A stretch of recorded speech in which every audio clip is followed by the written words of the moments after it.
সময়ের দেশ। 9 March 2024 Mymensingh city corporation নির্বাচন। বর্তমান সরকারের সফল রাষ্ট্রনায়ক বঙ্গবন্ধু কন্যা জননেত্রী শেখ হাসিনা আজকে বাংলাদেশকে দুর্বার গতিতে এগিয়ে নিয়ে যাচ্ছেন এবং উন্নয়ন অগ্রগতি ধারা অব্যাহত রাখতে ও স্মার্ট নগর গড়ার প্রত্যয়ে 9 মার্চ 2024 আসন্ন ময়মনসিংহ সিটি কর্পোরেশন নির্বাচনে ইকরামুল হক টিটু টেবিলগুড়ির প্রতীকে ভোট চেয়ে আবারও নগরবাসীর পাশে থেকে সেবা করার সুযোগ চেয়েছেন। সাক্ষাৎকারটি গ্রহণ করেছেন আবুল বাশার পলাশ। বর্তমান সরকারের সফল রাষ্ট্রনায়ক বঙ্গবন্ধু কন্যা জননেত্রী শেখ হাসিনা আজকে বাংলাদেশকে দুর্বার গতিতে এগিয়ে নিয়ে যাচ্ছেন এবং তিনি আজ থেকে প্রায় 15 বছর আগে নির্বাচনের পূর্বে তিনি বলেছিলেন বাংলাদেশকে একটি আধুনিক প্রযুক্তি নির্ভর বাংলাদেশ হিসেবে গড়ে তুলবেন। এটির শতভাগ সুফল আজকে বাংলাদেশের মানুষ পাচ্ছে। এখন আগামী দিনে আমাদের লক্ষ্য স্মার্ট উন্নত বাংলাদেশ গড়ে তোলা।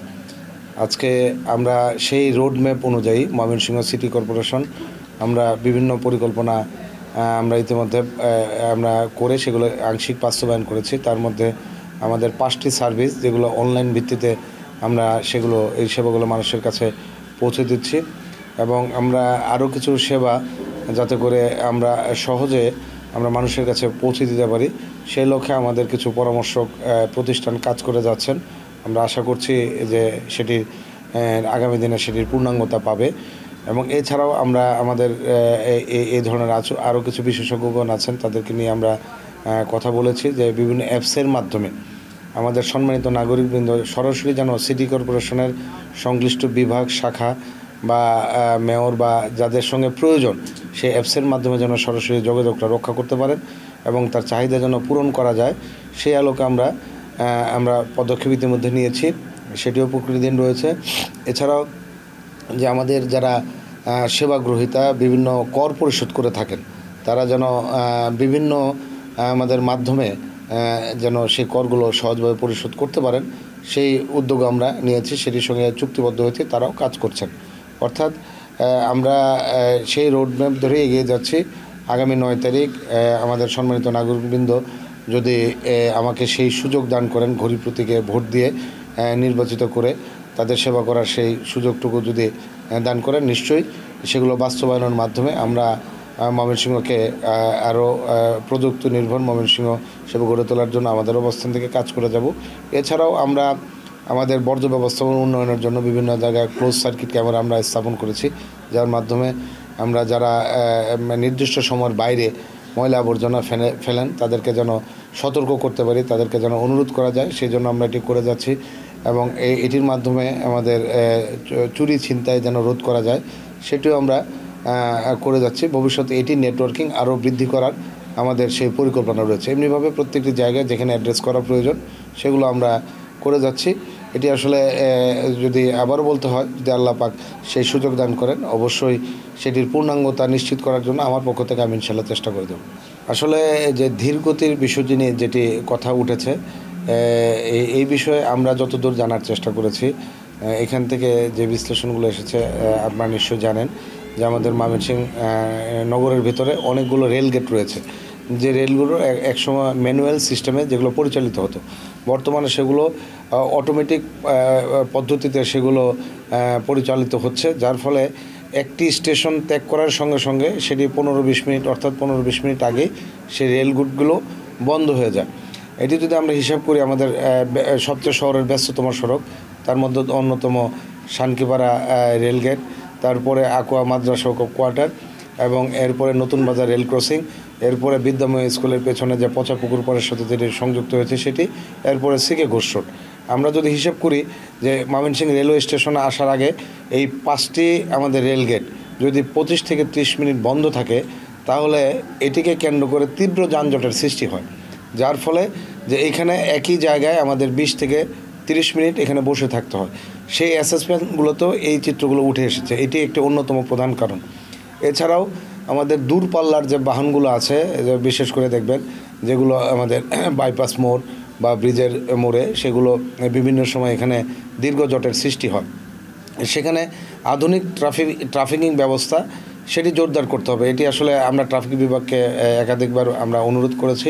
আশা করছি তারাও এটির ব্যাপারে ভবিষ্যতে আরও ভূমিকা পালন করবেন।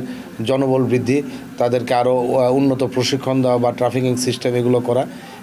এছাড়াও আমি যেটি মনে করি যে এই কাজগুলো এটি একটি সমন্বিত বিষয়। এখানে আমাদের যে রোলগুলো রয়েছে, যে আমাদের সড়কগুলো প্রশস্ত করা বা আমাদের এই ময়মনসিংহ নগরের ভেতরে বেশ কয়েকটি বাস টার্মিনাল রয়েছে, সেগুলো স্থানান্তর করা। এখানে এখনও কোনো ট্রাক টার্মিনাল নাই, সেটি স্থানান্তর করা।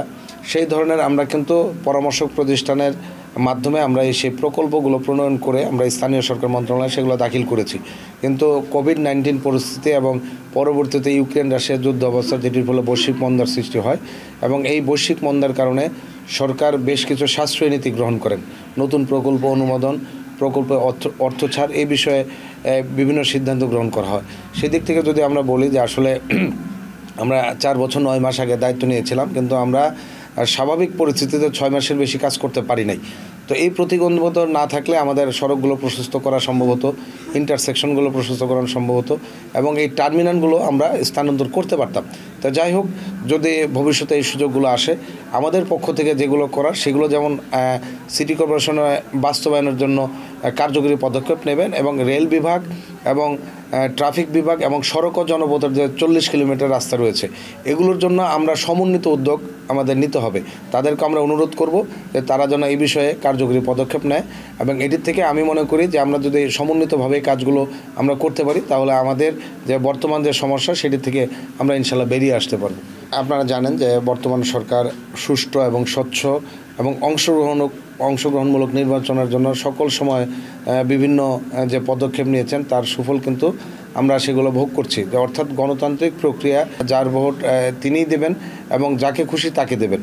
অর্থাৎ এই প্রক্রিয়ার মাধ্যমে আমরা বিশ্বাস করি যে আগামী 9 তারিখ আমাদের সম্মানিত নাগরিকবৃন্দ তাদের পছন্দের যে প্রার্থী, আমাদের এখানে 3টি ক্যাটাগরিতে প্রার্থী রয়েছেন: মেয়র, সংরক্ষিত আসনের কাউন্সিলর, সাধারণ আসনের কাউন্সিলর। তারা নিজেরা সেটি তাদের পছন্দমাফিক প্রার্থী তারা বেছে নেবেন এবং এখানে আবারও যেটি বলবো যে আমাদের এই প্রক্রিয়ায় অনেকে অংশগ্রহণ করতে পারেন। আমি আমার অবস্থান থেকে আমার বিগত দিনের কার্যাবলী, আমি কিভাবে মানুষের পাশে থেকেছি, কতটুকু মানুষের সেবা করেছি, এটি আমাদের সম্মানিত নাগরিকবৃন্দ তারা জানেন এবং সেইভাবে মূল্যায়ন করবেন, এটি আমি বিশ্বাস করি। না, এর আগেও 2019-এ যে নির্বাচন হয়েছে সেখানেও ইভিএম পদ্ধতিতেই ভোট হয়েছে। তবে অনেকেই একটি মহল, কুচক্রী মহল, নানাভাবে বিভ্রান্ত সৃষ্টি করার চেষ্টা করছে যে ইভিএমের ভোটকে কেন্দ্র করে। তা এই বিষয়ে আমরা নির্বাচন কমিশনকেও অবহিত করেছি। প্রয়োজনে গোয়েন্দা নজরদারি বাড়িয়ে যারা এগুলো তথ্য সন্ত্রাস করার চেষ্টা করছে, গুজব রটানোর চেষ্টা করছে, তাদেরকে চিহ্নিত করে যেন আইনের আওতায় নিয়ে আসা হয়। তবে আমরা এটুকু আশ্বস্ত করতে চাই যে এখানে আমি আবারও বলবো যে যিনি ভোটার, যাকে পছন্দ তাকে ভোট দিবেন এবং তার ভোট সেখানেই যাবে। এখানে অনেকেই অনেক কথা বলছেন, এগুলো একেবারে গুজব, মিথ্যাচার, প্রতারণামূলক কথা। সুতরাং আমরা বলতে চাই যে আমরা সম্মানিত নাগরিকবৃন্দদেরকে অনুরোধ করব যে আপনারা 9 তারিখে ভোট কেন্দ্রে আসবেন, আপনার পছন্দ মাফিক প্রার্থীকে আপনি ভোট দেবেন এবং তিনি সেই ভোট পাবেন। সুতরাং এখানে কোনো বিভ্রান্ত হওয়ার কোনো সুযোগ নেই। 3,36,000 ভোটার রয়েছে। তো আমরা আশা করছি আমরা এই আগামী নির্বাচনে একটি উৎসবমুখর পরিবেশে এখানে সর্বোচ্চ সংখ্যক ভোটার উপস্থিত থাকবে, এটি আমরা মনে করি। নগরবাসীর সকল প্রয়োজনে আমি তাদের সাথে থাকার চেষ্টা করেছি। যে কোনো প্রয়োজনে ওনারা যখন যেভাবে স্মরণ করেছেন সেভাবে আমি তাদের কাছে ছুটে যাবার চেষ্টা করেছি। এছাড়াও আমাদের উন্নয়ন কার্যক্রম, অন্যান্য সেবাগুলো, সেগুলো নিয়মিত পৌঁছে দেওয়ার চেষ্টা করেছে এবং বিগত করোনাকালীন সময়, যেটি একটি বলবো যে আমাদের জীবনের একটি কঠিনতম সময়, সেই সময়ে যেখানে একেবারে নিকটজন তাদেরকে ছেড়ে অনেকেই দূরে চলে গেছেন, কিন্তু আমি শুরু থেকে শেষ পর্যন্ত নিজের জীবনের ঝুঁকি নিয়ে আমি নগরবাসীকে নিরাপদ রাখার জন্য কাজ করেছি।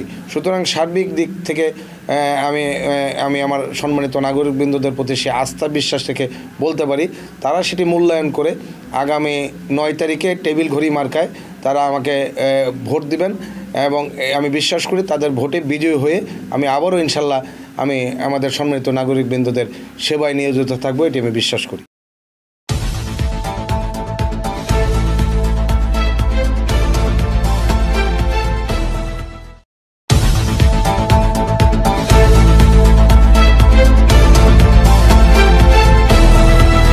সময়ে দেশ।